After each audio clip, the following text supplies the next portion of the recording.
kita dari OVC dulu, boleh dari Joy. Oke. Oke, perkenalkan diri saya dulu yang membahas tentang OVC dari DSS ini. Jadi dari OVC ini, dari Tuana ini kan Tuana ini mengeluh demam tinggi sejak 4 hari yang lalu, sehingga demam tingginya ini mendadak sejak 4 hari yang lalu, dan jadi tingginya mendadak itu gak periodik gitu. Nah, demam ini terus tidak menggigil. Nah, sejak 2 hari terakhir nyeri perut ini dapat nyeri perut pada kanan atas dan mual dan lemas dan nafsu makan menurun, dan juga nyeri kepala hebat terutama di dahi dan belakang mata, orbital dan nyeri otot tersedia. Kemudian pada hari yang ketiga muncul bintik merah di lengan dan kaki dan gusi berdarah saat gigi bukan deh. Dan pagi hari masuk IGD itu terdapat pernah mimisan sekitar setengah sendok teh, smoker dan darah segar. Dan Tuana ini buang air kecil terakhir kemarin semakin menurun gitu. Nah, riwayat obatnya ini sudah pernah minum antipiretik, dan riwayat sosial ini mahasiswa tinggal bersama keluarga dan bisa tinggal di daerah perkotaan, memungkinkan ada genangan air gitu sehingga terinfeksi gitu. Nah, hipotesis yang diambil itu ada DBD. Kenapa saya ambil DBD? Karena Tuana ini mengalami demam yang mendadak tinggi, nyeri kepala, bisa gusi berdarah dan terdapat bintik-bintik. Dan yang kedua itu demam tifoid, dapat demam, nyeri kepala dan otot, bintik-bintik. Dan yang ketiga malaria, demam dan nyeri kepala dan otot. Kemudian leptospirosis, dapat demam dan nyeri otot.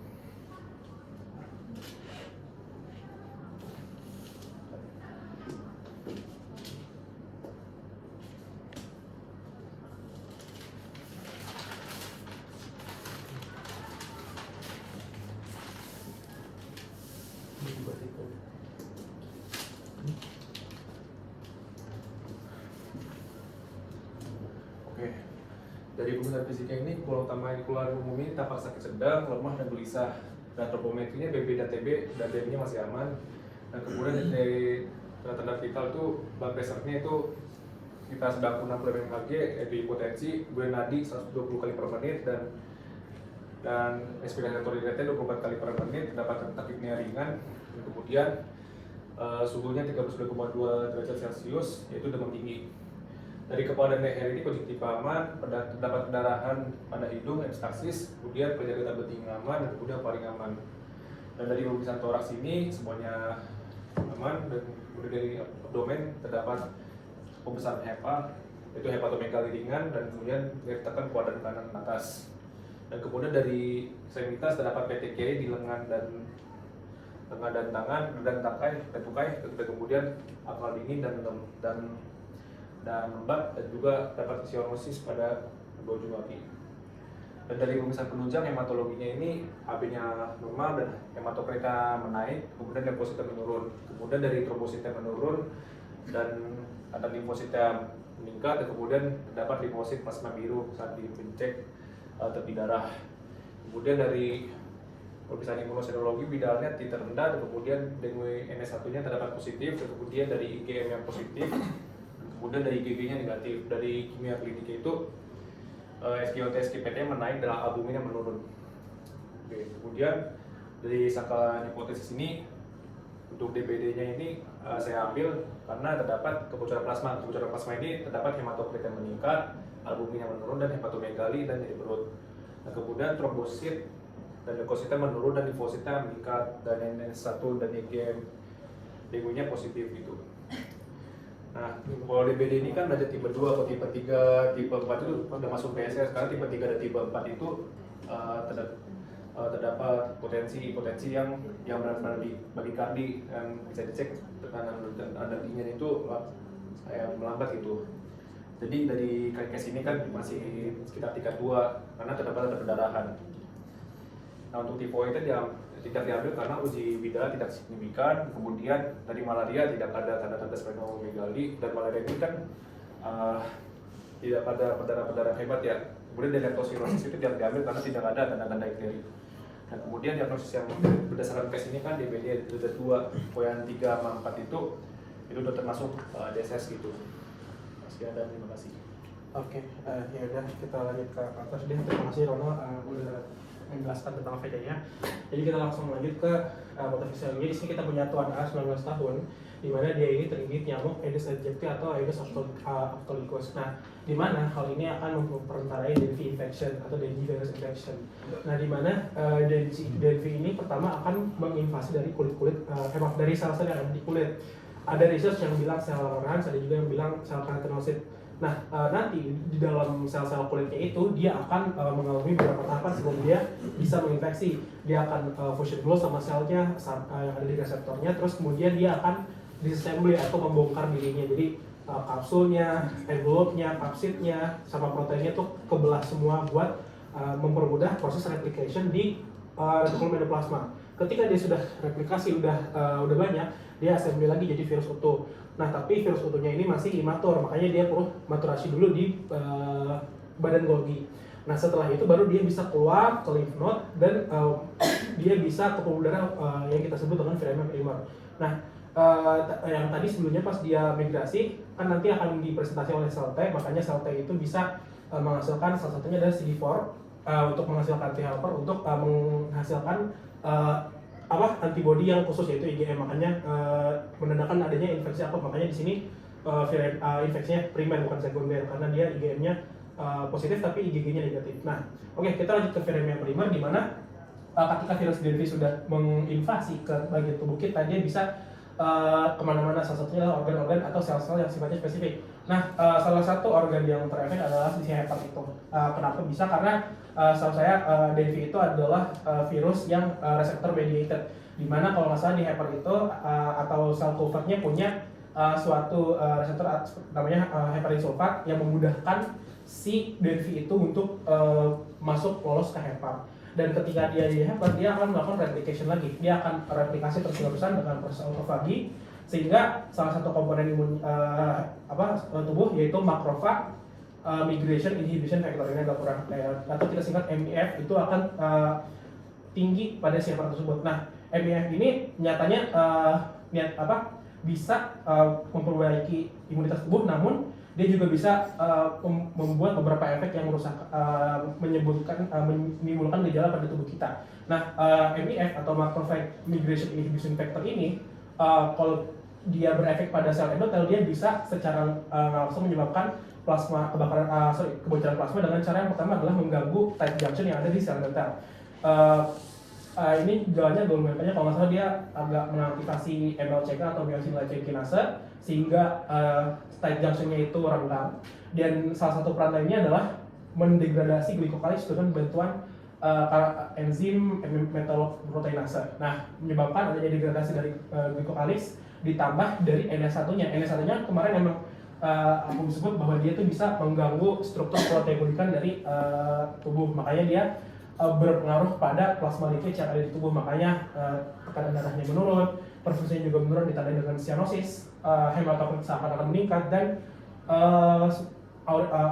urin outputnya juga turun. Itu salah satu manifestasinya. Dia terakhir BAK kemarin.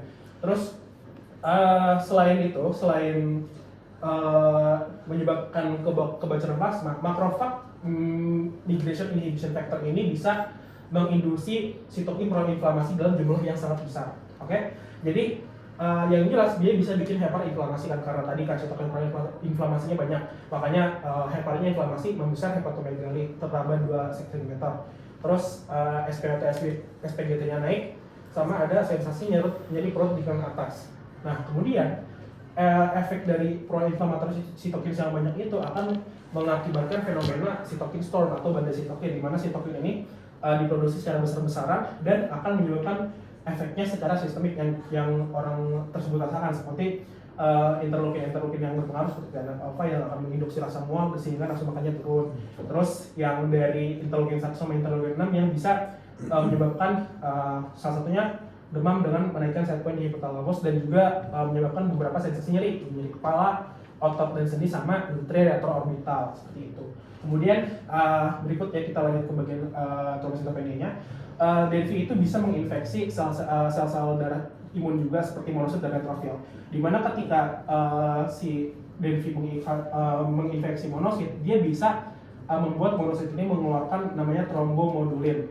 Nah, trombomodulin ini semacam antikoagulan yang bisa mengganggu faktor koagulasi di pembuluh darah itu. Makanya ini satu faktor kenapa bisa terjadi trombositopenia. Kemudian dia juga bisa mempengaruhi neutrofil untuk membuat NET atau neutrophil extracellular trap formation. Itu adalah bentuk ofensif dari neutrofil untuk memakan virus yang ada pada tubuh.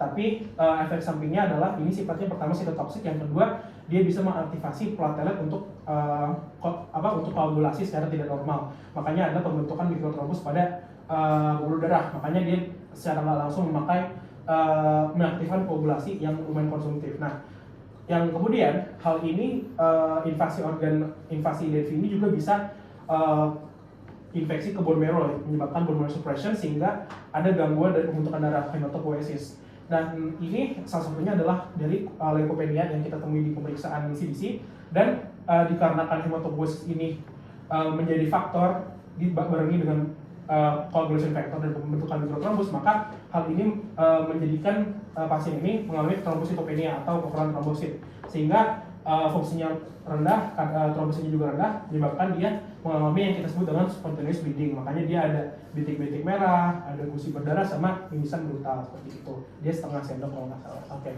mungkin boleh lanjut ditalakin dulu. Ketalak dulu nggak apa-apa? Oke teman-teman, sekarang kita masuk ke tata laksananya. Jadi tadi di awal pasien ini sudah didiagnosis menderita DSS atau Dengue Shock Syndrome. Nah, seperti yang kita tahu kalau shock itu termasuk dalam gawat darurat ya kan. Jadi ketika pasien tadi masuk ke rumah sakit, kita harus lakukan tindakan ABC atau airway, breathing, dan juga circulation. Dimana untuk airway-nya sendiri kita cek apakah dia ada jalan napasnya, apakah dia bebas atau tidak, apakah dia perlu dipasangkan laryngoesophageal tube. Terus dari breathing-nya sendiri kita bisa pasang kateter nasal, kita berikan oksigen sekitar 1-2 liter per menit, atau kalau misalnya kita mau menggunakan sumpu, kita bisa naikkan dari dosis oksigennya. Dan juga untuk circulation-nya kita akan berikan cairan kristalloid isotonik. Nah, di sini yang pertama kita lakukan tadi tentukan dari hematokrit dan juga tes fungsi organ. Kalau untuk pasien ini tadi dari data hematokritnya sendiri itu ada peningkatan yaitu 49%, dan dari tes fungsi organ tadi didapatkan untuk fungsi enzim liver dan juga dari si ginjalnya ya. Untuk yang meningkat tadi ada SGOT dan juga SPGT. Lalu kita pantau total balance cairan masuk dan juga keluar. Nah, di sini kenapa perlu dicek? Jadi cara kita memeriksa dari cairan input dan juga outputnya sendiri, kan tadi kita udah cek ABC. Nah, kita juga bisa pasang dari kateter urinnya kayak gitu.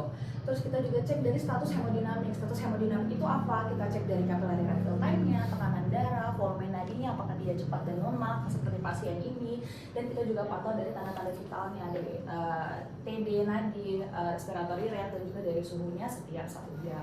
Lalu dari data pasien kita ini disimpulkan bahwa pasien ini dalam shock terkompensasi. Jadi pasien ini adalah shock hipovolemik. Nah, jadi di sini kita akan berikan resusitasi dengan cairan kristalloid isotonik dengan dosis 10 ml sampai 20 ml per kilogram dalam 1 jam. Untuk berat pasien ini kalau nggak salah 55 ya.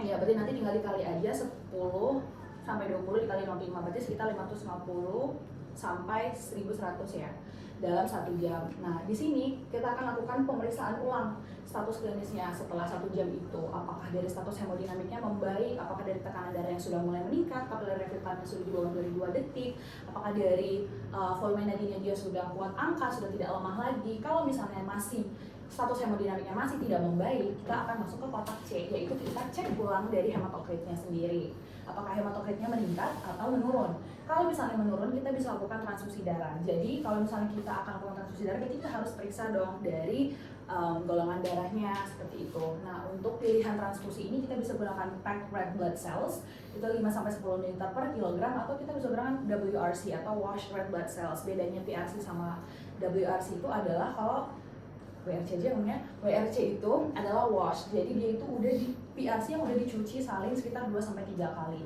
Itu diberikan 10-20 liter per kilogram dan ditransfusi segera. Lalu kita akan balik lagi ke kotak A, berarti kita cek lagi dari status klinisnya. Kalau misalnya tadi dari hematokritnya dia ternyata meningkat, berarti kita akan lanjutkan kristalloid isotonik untuk bolus kedua. Jadi untuk bolus primer yang 10 ml sampai 20 ml, kita bisa berikan bolus kedua kristalloid atau bisa juga kasih koloid. Bedanya kristalloid sama koloid itu sebenarnya nggak ada. Ada jurnal yang mengatakan kalau misalnya pilih kristalloid, koloid itu sebenarnya nggak masalah mau kristaloid atau koloid. Tapi kenapa kristaloid isotonik? Karena sebenarnya yang sering di pasar itu. Jadi yang umum akan ada di rumah sakit itu lebih sering ditemukan kristaloid seperti itu. Untuk dosisnya sama 10-20 ml per kilogram, boleh selama 1 jam. Lalu kita cek ulang dari status klinisnya apakah sudah membaik atau tidak. Kalau misalnya status klinisnya tidak membaik, kita cek ulang dari HT dan juga status klinis, dan kembali cek dari HT-nya tadi meningkat atau menurun, lalu ke bawah sini ya. Kalau misalnya status klinisnya membaik, kita bisa kurangi dari kristaloid intravenanya jadi 7-10 ml per kilogram per jam selama 1-2 jam. Kalau misalnya ada perbaikan berlanjut, kita bisa beralih ke kotak B. Nah, jadi tadi setelah kita cek ulang dari status klinisnya, kalau misalnya tadi hemodinamiknya ternyata membaik, berarti kita dapat kurangi dari dosis cairan kristaloid isotoniknya. Ini kita lakukan secara bertahap ya, jadi nggak langsung turun drastis. Jadi tadi dari 10-20 kita udah cek status klinisnya, kita turunkan jadi 5-7 ml per kilogram berat badan per jam selama 2-4 jam. Kalau misalnya membaik, kita turunkan lagi jadi 3-5. Kita cek ulang dari hematokrit sama status klinisnya. Kalau tetap perbaikan atau sudah membaik, kita turunkan lagi jadi 2-3 sampai nanti ketika kita cek ulang hematokrit dan status klinis didapatkan, oh ternyata dari input dan output cairannya dari urinnya sendiri yang tadi kita udah periksa sekitar 4-6 jam itu sudah adekuat, dan juga dari hematokritnya menurun mendekati normal atau sedikit di bawah normal tapi dari status klinisnya sudah stabil, kita bisa hentikan kristaloid isotoniknya seperti itu. Mungkin untuk simptomatiknya, karena sebenarnya kalau algoritmanya itu cuma berhenti sampai di sini. Cuma karena pasien ini tadi febris 39 derajat Celcius, kita juga bisa berikan paracetamol. Untuk dosisnya 500-1000 mg setiap 4-6 jam. Kenapa paracetamol? Bisa nggak kalau misalnya ibuprofen atau aspirin? Nggak bisa. Kenapa? Karena tadi pasien ini trombositopeni, jadi dia itu bleeding kan. Nah, dari obat-obatan kayak ibuprofen itu justru bisa meningkatkan resiko perdarahan, jadi itu dihindari, jadi hanya bisa diberikan paracetamol.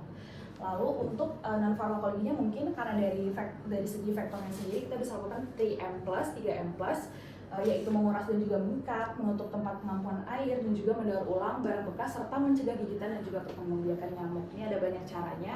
Misalnya kalau perlu beraktivitas di luar pada saat jam-jam kebiasaan dari faktor nyamuk yang menggigit, itu bisa pakai lengan panjang atau bisa pakai Altan, not sponsored. Terus bisa juga pakai obat-obat nyamuk lain, misal spray yang dibakar itu. Mungkin sampai di situ tahu. Oke, cukup dari tim kita, mungkin ada yang mau nanya.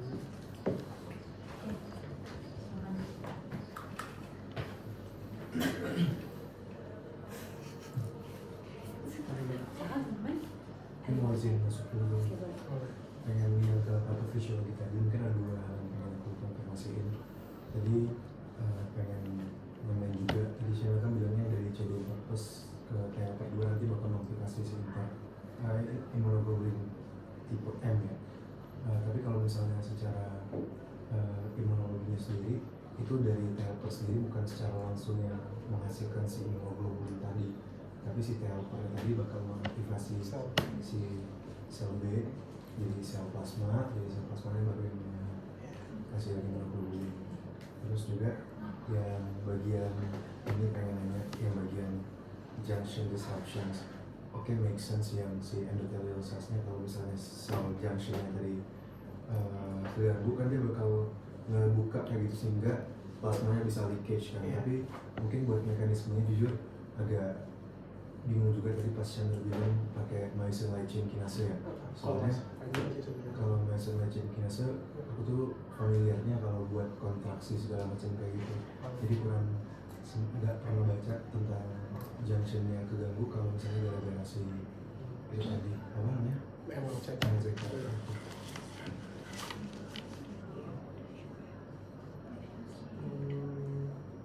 Coba bentar ya, kayaknya salah membaca bentar ya. Sembari mencari, aku bisa nah ini juga bukan nanya sih, tapi lebih ke diskusi. Jadi aku ada baca gitu ya, kan kasus kita ini ada bleeding kan. Nah di sini farmakologi yang aku maksudkan hanya paracetamol untuk simptom febrisnya doang nih. Nah menurut teman-teman, kalau gara dia bleeding, apakah kita perlu berikan obat antikoagulan kayak heparin misalnya gitu sih? Kalau buat discussion sih. Aku sempat baca pakai asam heksamat juga pakai ke situ. aku baca tuh dari PNPK tuh ada PNPK dan WHO ya, itu ada spesifiknya kriteria si kondisi pasien tuh kapan dikasih PRC, kapan dikasih heparat, kapan trombosit replacement gitu ada sih, tapi nggak apa sih kriterianya. Kalau trombosit replacement kalau nggak salah kalau HB-nya di bawah 10.000. Trombositnya Trombositnya di bawah 10.000. Oh, aku mau jawab nih. Ternyata bukan MLCK ya, tapi dia apa? CNP. Di sini enggak sih, kayak panjang banget namanya fosfatidinosilfol 3 kinase. Ya gitu deh, bukan MLCK tadi sana. Hah? Oke, boleh. Iya. Ada spidolnya nggak boleh perbaiki ini kalau ada spidol. Itu ada tulisannya. Aku nggak ditulisin juga sih Pak. Nggak ditulisin juga tapi dia jelas.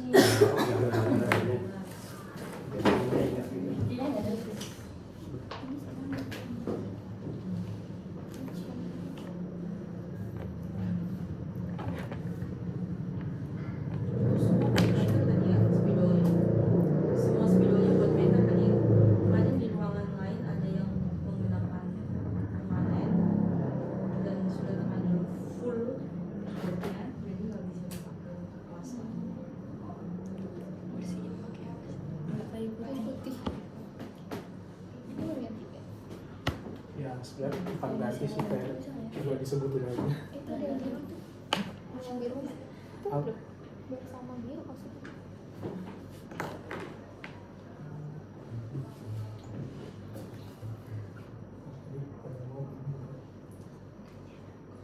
Bea, izin tanya dulu, kalau pembelian cairannya tuh yang di drip apa di bolus?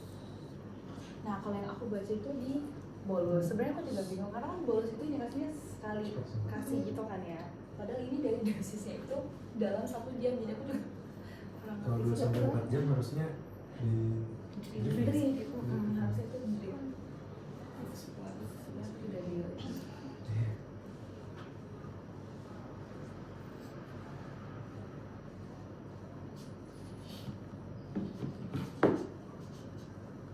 Saya mau nanya dong, tadi kan ada yang ini. Katanya kristalnya sama koloid sama aja gitu. Sebenarnya gini Pak, Bisa sama. Bukan. Komposisinya gimana komposisinya? Bukan sama aja. Sebenarnya kalau dari komposisi sendiri itu, kalau dari koloid itu saya lupa kalau dari spesifik komposisinya. Cuma kalau karena kita di sini membahas plasma, kalau dari koloid sendiri itu dia lebih mirip dengan plasma. Jadi ciri khas dari koloid itu dia lebih tahan di dalam intravaskular karena kebetulan di sini konsepnya kan kebocoran plasma ya Pak. Saya aduh situ sih. Coba lebih mirip kristaloid atau koloid plasma itu? Sebenarnya lebih mirip koloid. Beneran. Coba teman-temannya. Boleh disalahkan. Nah, kalau itu apa komposisinya coba? Komposisi. Iya, komposisi koloid kan harus tahu dong mau ngasih ke pasiennya.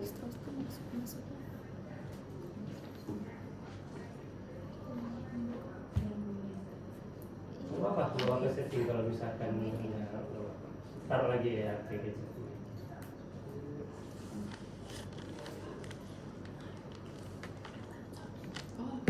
Yes. Berarti kalau seperti ini strong. Hmm. Sebenarnya itu namanya juga sebaca saya tuh memang indikasi awalnya kristaloid karena kan itu memang cairan fungsional kayak cairan fungsional tubuh. Cuman ada indikasinya kalau cairan kristaloid tidak bisa atau tidak mampu kayak menurunkan hematokritnya atau membuat cairannya kembali normal, itu bisa diganti ke koloid gitu. Ini komposisinya apa ya? Kristalloid apa komposisinya? Koloid kayak udah ya NaCl, Betul. kalau si koloid tadi kan ada albumin yang mana dia kan protein yang ada di intravaskular gitu untuk mengganti dan menstitusi fungsi untuk menarik cairan tadi itu. Komposisinya beda ya. Biasanya masih kristalloid dulu ya yang diberikan. Kemudian kalau di referensinya buat langsung bolus atau bertahap? Kalau di algoritma yang saya baca tulisannya bolus Pak, jadi saya juga Ya. Kalau teman-teman yang lain gimana, ada baca? bolus kan PNPK sekali PD. PNP. di PNPK. Berikan setengah.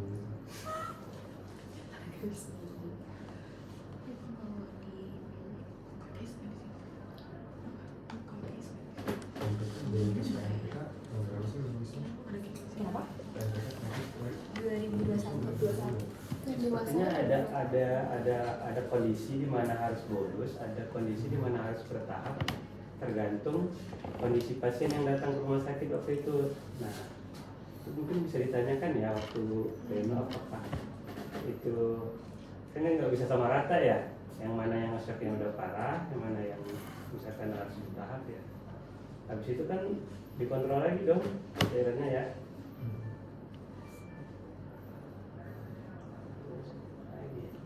Oke, teman-teman dulu yang nanya, ayo. Langsung aja. Iya boleh. Patoknya kan di pasien ini ada limfosit plasma biru ya. Lebih besar lagi suaranya.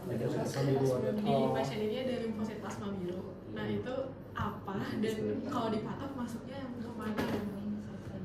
Maksudnya ini darah kan berarti ya? Positif. Yang tadi itu gimana? Yang tadi Positif ini. gue nggak terlihat terus lagi. Aduh, tapi superficial banget nggak apa-apa. Gak apa-apa, gue nggak tahu. Kalau nggak salah, kayak salah. Jadi kalau limfosit plasma biru itu adalah ketika kan tadi udah mulai teraktivasi itu dari sel B-nya. Sel B-nya udah mulai teraktivasi tuh. Jadi sel B yang sudah mulai mengaktifasi antibodi itu penampakannya itu akan dia tuh lebih biru kayak gitu. Makanya dia kasih limfosit plasma biru. Harusnya di sini sih kayak cuma nggak muat gitu. Tambahin sebenarnya yang Syamil gue tuh udah benar karena neutrofil itu juga ada. Cuman ada aku lupa baca di mana, tapi rasionya itu jadi di saat dikatakan udah ke tahap atas kayak dia F dan stage paling atas gitu, nanti rasio limfositnya itu kan lebih besar daripada neutrofilnya gitu. Tapi pada tahap awal neutrofilnya juga berperan. Berarti nggak khas di dengue.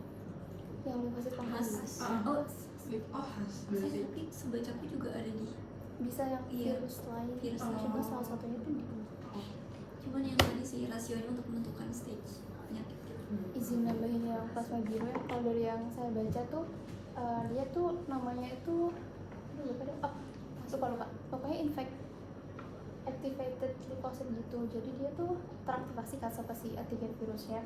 Nanti bakal ada perubahan morfologi gitu. Jadi dia tuh berubah gitu, si RNA-nya jadi lebih banyak, proteinnya juga lebih banyak.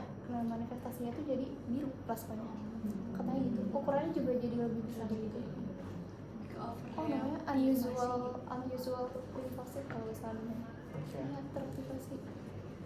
Aktivasi aja atau over reaktivasi? Enggak sih, aktivasi aja dibilang. Aktivasi aja. Nanya lagi? Berarti kalau misalkan ditarik dari T-cellsnya aja cukup atau gimana? Ya cukup. Kayaknya cukup sih. Bisa kan cuma karena Sama nanya dong, kan kalau udah ke hemorrhagic shock itu kan ada yang decapitated, ada yang enggak ya? Ada yang terkompensasi, ada yang tidak terkompensasi gitu. Ada nggak perbedaan tata laksananya? Ada, kalau dari perbedaan tata laksana. Kalau misalnya udah dikompensasi kan berarti dari segi organ sendiri udah nggak bisa menolong ya. Jadi dari kecepatan, jadi kan kalau di awal tadi cairan kesalahan isotoniknya itu masih dalam 1 jam. Nah kalau misalnya dia udah dikompensasi atau udah hipotensi itu dia dalam 15 menit. Jadi lebih. Terima kasih. dan yang mau nanya.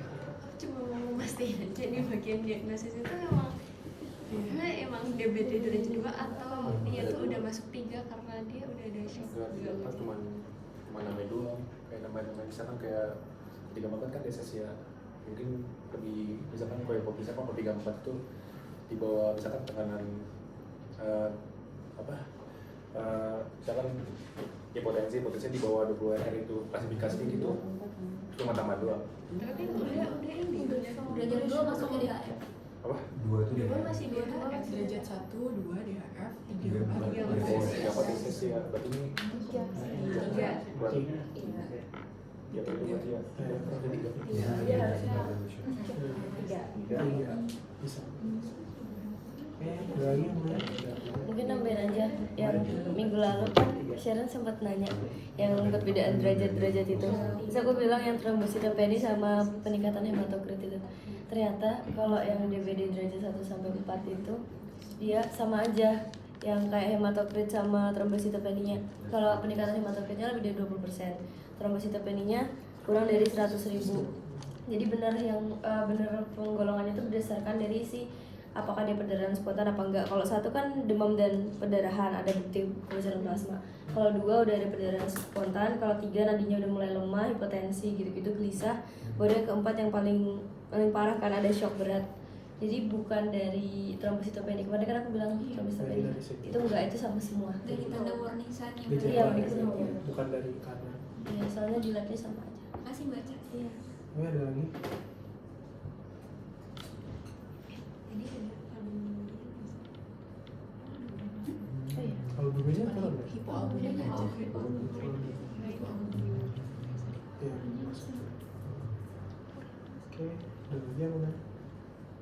Lalu gimana ya dari komedi? Mau nanya, sebenarnya masih pertanyaan yang kemarin sih, yang minggu kan, hari pertama maksudnya. Di bagian nyari retroorbital itu sama nyari kepala, jadi kayak kenapa spesifik ke reseptor gitu. Kalau yang nyari otot sama sendi kan emang si heparin sulfat itu merupakan reseptor yang salah satu tempatnya itu ada di matriks ekstraseluler sama jaringan ikat gitu lah ya, makanya nyari otot dan sendi itu termasuk ke dalam manifestasinya. Nah cuman kalau misalnya alasan aku coba kaitin ke reseptornya itu belum ketemu. Nah kalau dari teman-teman ataupun yang bukan megang kasus utama, kira-kira udah ada yang nemu belum ya? Ngawang sih tapi. reseptor spesifiknya kan ya. Iya, soalnya sejauh ini perbincangan dengan teman-teman yang lain juga hipotesis utamanya tetap cytokine storm. Jadinya karena itu ya bisa berefek kemana-mana gitu. Iya. Paling jawaban ngawang sih sebenarnya sih kayak kan tadi kan kalau misalkan dia di otot sini kan emang udah jelas ya kenapa ada spesifiknya. Dan retroorbital tuh sebenarnya yang sakit tuh otot yang ngegerakin mata di belakangnya gitu. Jadi kemungkinan mungkin sama kayak nyeri otot gitu. Muskus apa? Obliquus medialis, obliquus laterals.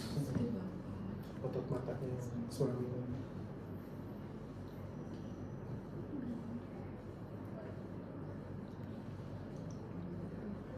Atau karena kita oponen? Boleh itu ditanyain Iya.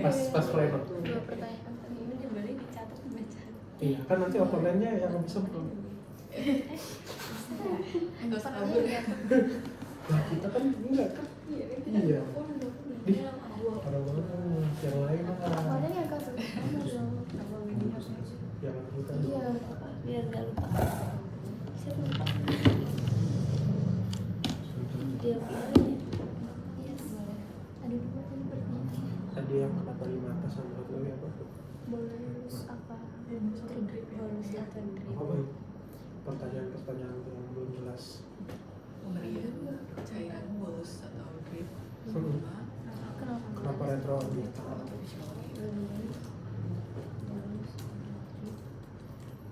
Kenapa? Jadi dia terlalu Sama frontal juga Yang udah siap nanya ini. dari kepala frontal.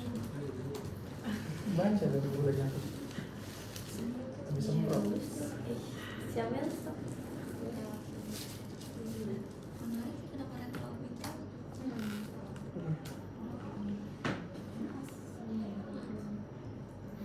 Oke, mungkin sambil nunggu itu ada yang nanya lagi. Udah kalau gitu kita pamit dulu deh. Makasih semua.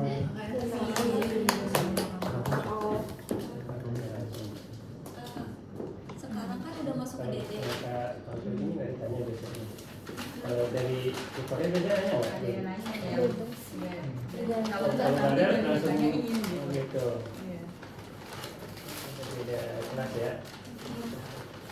Oke, mau gue berikutnya. Jadi ini diagnosisnya itu apa yang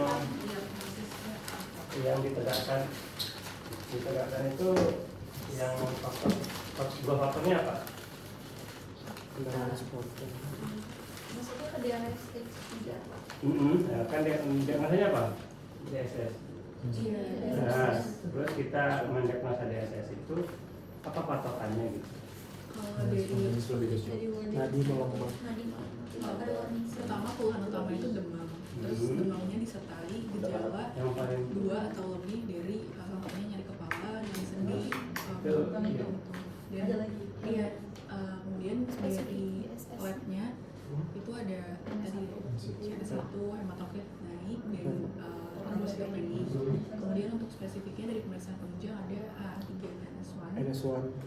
dan disertai juga untuk mengarah ke derajat itu dari selain dari perdana spontan itu tanda-tanda shock dari akal dingin dan ada siasis. Sama ini menambahkan pendapat Pak. Jadi tanda warning sign juga bisa diartikannya karena dia ada nyeri di kuadran atas seperti itu, karena kan itu bagian hepar. Nah, ada pendapat di tutor lain bahwa kalau destruksinya itu semakin kuat di bagian hepar walaupun tidak terlokalisasi di hepar, bisa juga di bagian biliar dan sekitarnya, itu sudah menandakan indikasi warning sign gitu. Jadi yang utamanya banget apa? Trombositopenia sama apa? Kalau trombositopenia sama stage Di trombositopenia di stage 1 juga kan ada nggak sih?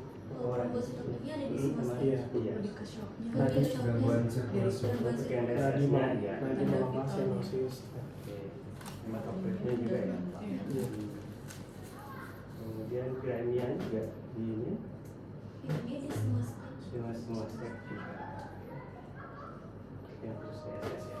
Iya. Yang selanjutnya bahas apa? DHF. DHF-nya aja. Stage Yang stage 1 2 aja. Iya. Oke. Oke. Kalau untuk hitung hematokritnya udah oke ya? Saya kan naiknya yang kenaikannya 20%, berarti udah oke hitungnya. Itu tanda hemokonsentrasi sebagai patok namanya plasma leakage. Iya, cara ngitung misalnya kenaikan 20% itu berarti berapa gitu? Dari HB dikali 3 HB kali 3 bisa. Terus apa lagi? cara itu hemokonsentrasinya cara gitu. Ya. Nah, teman-teman mau DF dulu apa DF dulu? Oh ini belum cek bisa. Barengan dulu.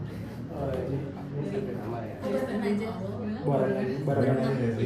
Kayaknya karena patoknya juga mirip. Ada tiga kelompok lagi, ada DHF, DHM hemorrhagic fever, ada yang DHF biasa sama chikungunya. Kalau yang DHF sama DF, apakah boleh digabung? Barengan. Ya, boleh. Karena mirip juga kan ujung-ujungnya.